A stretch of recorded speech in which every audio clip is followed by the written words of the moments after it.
21-22 দিনের চেষ্টায় একটা ডিউটি স্ট্রাকচার এইভাবে চলে আসবে। আমি বিডাতে 18 মাস এই তত্ত্বাবধায়ক সরকারের আমলে একদিনের জন্য বিডার চেয়ারম্যানের অ্যাপয়েন্টমেন্ট পাই নাই, এই কথাটা বলার জন্য।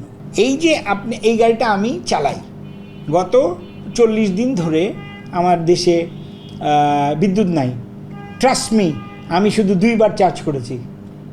আমার 1300 কিলোমিটার 2 চার্জে এটা চলছে। আমি 2013 সনের দিকে আমার জেল ব্যাটারি ফ্যাক্টরি ছিল। আমি কিন্তু কোনোদিন অ্যাসিড ব্যাটারি ফ্যাক্টরিতে যাই নাই। এই কারণে যাই নাই, it's the most hazardous business in the world. পৃথিবীতে এত কিছু থাকতে আপনি মানুষকে ক্ষতি করে ব্যবসা করার তো কোনো যুক্তি থাকতে পারে না। সো আমি যখন দেখলাম যে ওই অবস্থাতেই, আমি আপনাকে একটা ডাটা দিই 2018 সনের। 2018 সনে বাংলাদেশে তখন অ্যাসিড চালিত গাড়ি টাড়ি সব মিলে প্রায় 30 লক্ষ ছিল। এই যে আপনি যাকে টেসলা বলেন, ইভি বলেন, রিক্সা বলেন, প্রত্যেকটাই কিন্তু অ্যাসিড চালিত ব্যাটারি দিয়ে চলে। পদ্মা সেতু, মেট্রো রেল এবং এলিভেটেড এক্সপ্রেসওয়ে নির্মাণের গর্বিত অংশীদার বসুন্ধরা সিমেন্ট। এটা লাইফ সেল হলো 6 মান্থ। 6 মান্থ পরে আপনি কি করছেন, এটাকে ফেরত দিয়ে আবার নতুন একটা ব্যাটারি নিচ্ছেন। কিন্তু যেই লোকটা ফেরত নিচ্ছেন, আপনি বাংলাদেশে এই মুহূর্তে 78টা অ্যাসিড বেস ব্যাটারি বৈধ অবৈধ ফ্যাক্টরি আছে। কারোই একটা রিসাইক্লিং প্ল্যান্ট নাই এক্সেপ্ট রহিম আফরোজ। তাহলে এই ব্যাটারিগুলো যায় কই? এটার সন্ধান করতে গিয়ে আমি ফাইন্ড আউট করি যে শিশুদেরকে দিয়ে এবং এই জমি জামায় এই অ্যাসিডগুলো ফেলে দিচ্ছে, লিডগুলো ফেলে দিচ্ছে। তখন আমি ওয়ার্ল্ড হেলথ অর্গানাইজেশনের সাথে যোগাযোগ করে একটা সার্ভে ওনাদেরকে দিয়ে করাই। সেখানে এক ভয়াবহ দৃশ্য আসে। আজকে আপনি বাংলাদেশের কোনায় এভরি প্লেসে you will see a hospital. Why? আমার বাপদাদারা তো এত হসপিটালে ছিল না। ঢাকা মেডিকেল ছিল, পিজি ছিল, তাও ফুলফিল ছিল না। বিকজ এইটার থ্রুতে আপনাকে যেই চালটা খাচ্ছেন তার মধ্যে এই লিড আছে, যে সবজি খাচ্ছেন সেটার মধ্যে লিড আছে, যেই মাছ খাচ্ছেন সেখানে 17% অ্যাসিড খাচ্ছেন ডাইরেক্ট। তা আপনার কিডনি কোনো কিছুই ঠিক থাকবে না তো। সো তখন আমি এই চ্যালেঞ্জ হিসেবে তখন বললাম যে এটাকে অ্যাটলিস্ট এটাকে আমরা চেঞ্জ করি। কী করি? লিথিয়াম আয়ন ব্যাটারিতে যাই। আমাদের প্রবলেম হলো, আমাদের মতো লোককে কোনো দিনও ডাকা হয় না পলিসি করার জন্য। না ডেকে আপনি একটা পলিসি করে দিলেন যে ঠিক আছে, তুমি যদি একটা লিড অ্যাসিড ব্যাটারির জায়গায় লিথিয়াম আয়ন ব্যাটারি ফ্যাক্টরি করো, তুমি 30% ডিউটিতে তুমি এটা বাংলাদেশে প্রডিউস করতে পারবা। প্রক্ষান্তরে আপনি কি করলেন? আমাদেরকে এনকারেজ করার জন্য ব্যাটারির দাম ডিউটিটা, ফিনিশ ব্যাটারির ডিউটি 93% করে দিলেন। ফেয়ার এনাফ, এটা তো খুব ভালো কিছু করলেন। কিন্তু করে আবার আপনি কি করে দিলেন যে এই ব্যাটারিটার মূল্য আমি নির্ধারণ করব কিভাবে? এটা আমি ওজনে, এখন ওজন হিসাবে ওই ব্যাটারিটার দাম আপনি ধরছেন $110, আর আমার র মেটেরিয়ালসের দাম $400। তো $400 আমি যদি 30% দিই, তার মানে 30% মানে $120 দিচ্ছে, আর ও ওখানে $30 ডিউটি দিয়ে এনে ফ্ল্যাটেড। এইটাকে এদের মানি পাওয়ার, প্রতিষ্ঠানের পাওয়ার, ব্যুরোক্রেসি পাওয়ার, তার কাছে তো আপনি শিশু। সো সেইখানে তখন যখন আমরা গেলাম, তখন আমাদেরকে বললো যে না, একটা নীতিমালা হচ্ছে, নীতিমালা অনুযায়ী তোমাকে গাড়ি বানাতে হবে। এই গাড়ি চলতে পারবেন না। তো আপনি আমাকে 32টা জিনিস দিলেন, দিয়ে বুয়েট, MIST, গাজীপুর সবাইয়ের কাছ থেকে পরীক্ষা করে আপনি আমাকে অ্যাপ্রুভাল দিলেন। কবে দিলেন? 2022 সনে। কিন্তু আজকে 2026 সন পর্যন্ত আপনি আমাকে রোড পারমিট দেন না, RTC দেন না। কিন্তু তাহলে তো আপনি কিভাবে আশা করবেন আমাদের মতো উদ্যোক্তা এরা করবেন? Is next to impossible. But I hold it. কোনো দিনই কেউ যখন একটা কোনো কিছু চেষ্টা করে, কালকে সকালবেলায় তো আমার এটা লাভ দেখার জায়গায় আমি যেতে চাই নাই। আর যেহেতু আমি যেতে চাই না, সেহেতু আই ওয়েটেড। হ্যাঁ, আজকে মাননীয় প্রধানমন্ত্রী দূরদর্শিতা, এই প্রবলেমগুলোতে আজকে আমাদের জন্য মানে আমি যেটা ভাবতেও পারি নাই, আমি একটা 21-22 দিনের চেষ্টায় একটা ডিউটি স্ট্রাকচার এইভাবে চলে আসবে। আমি বিডাতে 18 মাস এই তত্ত্বাবধায়ক সরকারের আমলে একদিনের জন্য বিডার চেয়ারম্যানের অ্যাপয়েন্টমেন্ট পাই নাই, এই কথাটা বলার জন্য যে একটা বাস ট্রান্সপোর্ট দিলে এটা noise free, pollution free, air condition পাই নাই, এবং কাউকে বোঝানোর উপায় ছিল না।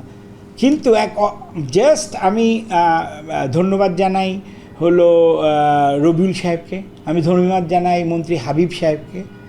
তারা 3 মিনিটে এই কথাটা বুঝতে পারে, এবং তারা কিন্তু এটা নিয়ে একদম ঝাঁপায় পড়ছিল। ঝাঁপায় পড়াতে কি হয়েছে আপনি দেখেন, মাত্র এই সরকারের 65 দিনের মাথায় যুগান্তকারী এক সিদ্ধান্ত তারা নিছে, স্কুল কলেজ যত কিছুতে ইভি আসবে সেটা ডিউটি ফ্রি, এবং আপনি যদি কমার্শিয়াল ভেহিকেল করেন instead of diesel and other 0 duty, only 15% VAT, যেটা গত 4 বছর ধরে 40,000 বার মনে হয় আমি এইসব আপনাদের মাধ্যমে 40টা 50টা টক শো করেছি, পত্রিকায় ইন্টারভিউ করেছি, হয় নাই। আমি আসলে এখন আর পিছনের দিকে তাকাতে চাই না। আজকে আমাদের জন্য যেই সুসংবাদটা আসছে, I will ask everybody in Bangladesh, come and join us. আর এখন সবচেয়ে বড় বাধা বাংলাদেশের ব্যাংকগুলা। বাংলাদেশের ব্যাংকগুলা কোনো তেলের মাথায় তেল ছাড়া দেবে না আপনাকে। এখানে আপনি অবাক হবেন যে এই গাড়ি বাসগুলোর জন্য গ্রিন ফান্ড এসে পড়ে আছে 4-5 হাজার কোটি টাকা, গত 4 বছরে একজনও সেই গ্রিন ফান্ড অ্যাভেল করতে পারে নাই। সো যদি এটা আমরা নিয়ে আসতে পারি, এই যে আমরা ইনশাল্লাহ আজকে আমাদের সৌদিয়া বাস কোম্পানির সাথে একটা চুক্তি হয়ে গেছে, তারা 40টা বাস সেপ্টেম্বরের মধ্যে ঢাকা, চিটাগং, কক্সবাজার চালু করছে 100% ইভি। আমি সৌদিয়াকেও অভিনন্দন জানাই যে এত বড় একটা সাহসে গত 22 মাস আমার সাথে লেগে থাকা, আমাকে বিশ্বাস করার ব্যাপারটা। দিজ আর বিগ কোম্পানিজ, তারা যদি এটা ব্যবহার না করে আমি দেখানোর কোনো উপায় থাকতো না। সো ইনশাল্লাহ one step by another step. আপনি অবাক হবেন এই গাড়িটা 93% ডিউটি কী জন্যে হবে? একটা রিকন্ডিশন গাড়ির ডিউটি যদি 60-62% হতে পারে, এটা ইভি হয়ে কী দোষ হয়েছে যেটা 93% ডিউটি? এই যে আপনি এই গাড়িটা আমি চালাই, গত 40 দিন ধরে আমার দেশে বিদ্যুৎ নাই, ট্রাস্ট মি, আমি শুধু 2 বার চার্জ করেছি, আমার 1300 কিলোমিটার 2 চার্জে এটা চলছে। সো আমি চিন্তা করে দেখেন যে আমরা কোন লেভেল থেকে কোন লেভেলে আসছি। এটার একটা এই একটা 3000 সিসি গাড়ির পাওয়ার এটার মধ্যে আছে। এটা যদি আমি তেলে চালাতাম 13 টাকা 80 পয়সা করে আমার পার কিলোমিটার পড়তো, আর এটায় পড়ছে আমার 2 টাকা 20 পয়সা। আপনি বলতে পারেন আমাদের তো লোডশেডিং হচ্ছে, এইটা নাই, আপনি ইলেকট্রিক গাড়ি কেন এন্ট্রি করছেন? আপনি যে 1 কোটি অবৈধ গাড়িকে মাগনা ফ্রি চুরি করা প্রতিদিন রাত্রে বিদ্যুৎ দিচ্ছেন, সেটা থেকে বন্ধ করে দেন, বৈধ না হলে হবে না। সেখানে বছরে $4 বিলিয়ন গভর্নমেন্টের ক্ষতি হচ্ছে। গভর্নমেন্টের ক্ষতি হচ্ছে মানে কি? আপনার আমার ট্যাক্সের টাকাই তো গভর্নমেন্ট। হ্যাঁ, কিন্তু এটা মাননীয় প্রধানমন্ত্রীর কাছে পৌঁছানোর মতো অবস্থা তো আমাদের নাই। আমরা একটা সাধারণ ব্যবসায়ী।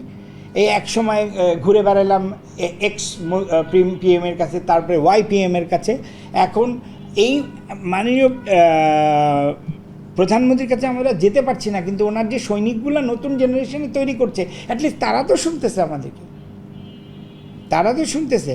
আর এইটার দেখেন, আমি যখন 6 বছর আগে আসছিলেন আপনি আমার ইন্টারভিউ করতে, তখন কিন্তু আমি বলছিলাম এইটা আমি এক্সপোর্ট করে বৈদেশিক মুদ্রা অর্জন করব, ইফ ইউ রিমেম্বার। হ্যাঁ, কিন্তু 6 বছরে হয় নাই। তার মানে 6 বছরে আমরা how much money we have lost. আরেকটা জিনিস, 2030 সনের পরে ইউরোপে কেউ ডিজেল গাড়ির যন্ত্রাংশ তৈরি করবে না। 2036 সনে কোনো ডিজেল গাড়ি পৃথিবীতে তৈরি হবে না। তো আপনি আফটার সেল সার্ভিসটা কোথায় রাখবেন? আর আমাদের জন্য বিশাল প্রবলেম ছিল যে আমরা ডাম্প ইয়ার্ড, টাটা, অশোক লেল্যান্ড যা আছে ওইটার বাইরে আমরা যেতে পারি না। অশোক লেল্যান্ড যদি বাংলাদেশে এইটা পাঠায়, কেন পাঠাবে? Why they are not sending EV? They have made significant change on the EVs. ইভিগুলো আসতেছে না কেন? সো এই কমপ্লিট জিনিস আমাদের কথা তো শুনতে হবে। আপনারা কত চেষ্টা করবেন আমার জন্য? আমি তো এখন আপনাদেরকে কল করতেও ভয় পাই। অনেস্টলি জার্নালিস্টরা যা করেছে আমার জন্য আমি চিরকৃতজ্ঞ। একদম পার্সোনালি ফোন করে করে জিজ্ঞেস করে, ভাই আপনি কি এখনও বেঁচে আছেন? লেগে থাকেন ভাই, লেগে থাকেন, আমাদের বাচ্চাদের জন্য হলেও লেগে থাকেন। আমি আপনাদের মাধ্যমে একটা বলে থাকেন, টাকা কিন্তু যে আমি কি বলবো, যে লোকটা জুতা সেলাই করেন উনিও কামান, কিন্তু আপনার টাকা কামানো তো হাজার হালাল ওয়ে আছে, ওইখানে কেন আমরা এনকারেজ করছেন? আমি আজকে দেখেন, আমি finally I have convince Hanif, I have convince Saint Martin, I have convince Saudia, I have convince Dolphin. তাদের কাছে তো কেউ যে বলে নাই যে আপনি এখন ঢাকা চিটাগংয়ে এই বাসটা চালাচ্ছেন 14,000 টাকা ডিজেল লাগে, আপনি আমার ইলেকট্রিক বাসটা নেন, আপনার 1 কোটির জায়গায় 2 কোটি টাকা পড়বে, কিন্তু আপনি প্রতিদিন 22,000 টাকা সেভ করবেন। 1 বছরে কত হয়? 300 দিন হিসাব করে দেখেন। সো আপনি তো 28 মাসে you get your money back, আর ওখানে 8 বছরে একটা ডিজেল ট্রাকের 1,000 টাকা। আর ডিজেল আপনাকে ওখান দিয়ে পলিউশন দিচ্ছেন, হর্ন বাজাচ্ছেন, মাথায় লাগতেছে, ইটস অ্যাবসলিউটলি এয়ার কন্ডিশন, আপনার কোনো ইয়ে নাই। আবার এখন আমাকে বলবেন যে আপনি তো অ্যাসিড ব্যাটারি দিয়ে, লিথিয়াম আয়ন ব্যাটারির তো কোনো রিসাইক্লিং প্ল্যান্ট নাই। ফেয়ার এনাফ, আপনার এই 8 বছরের মধ্যে তো আমার কোনো রিসাইকেলিংয়ের দরকার নাই, কারণ একটা ব্যাটারির life cell is 8 years. 8 years আমার তো রিসাইক্লিংয়ের দরকার নাই। আমি ঠিক 4 বছর পরে যখন এনাফ লিথিয়াম ব্যাটারি মার্কেট আসবে, উইল মেক ইট, আমরা লিথিয়াম রিসাইকেল করব, নো ইস্যু। সো আমার মনে হয় যে কোনোভাবে মাননীয় প্রধানমন্ত্রীর কাছে গিয়ে 10 মিনিট যদি বুঝাতে পারতাম যে মাননীয় প্রধানমন্ত্রী দেখেন, this is the future, this is how we should move forward. আমি কিন্তু আমার ব্যবসার কথা যদি চিন্তা করতাম, তাহলে কিন্তু ভাই আমি রিক্সা বিক্রি করেই এখন 2,000 কোটি টাকার মালিক থাকতাম। কারণ আপনি 18 সন থেকে যদি আমি রিক্সা বেচা আরম্ভ করতাম, একটা রিক্সায় 30,000 টাকা লাভ থাকলে আপনি 26 সন পর্যন্ত তো নিশ্চয়ই 1,000 কোটি টাকা থাকতো। আর ওই যে আন্ডার ইনভয়েসিংয়ে করতাম, ওই 100 টাকার মাল 10 টাকা দেখায় নিয়ে আসতাম, সেই টাকা তো আমার কাছে থাকতো, কিন্তু আমি লেগেছিলাম আজকের দিনের জন্য। And Yule happy to know যে মাননীয় প্রধানমন্ত্রী সিদ্ধান্ত নিয়েছেন যে ওই আমাদের সিএনজি বাসগুলা আসবে না, ওইটার পরিবর্তে সম্ভবত 260টা পাবলিক বাস খুবই শীঘ্রই আপনারা দেখতে পারবেন।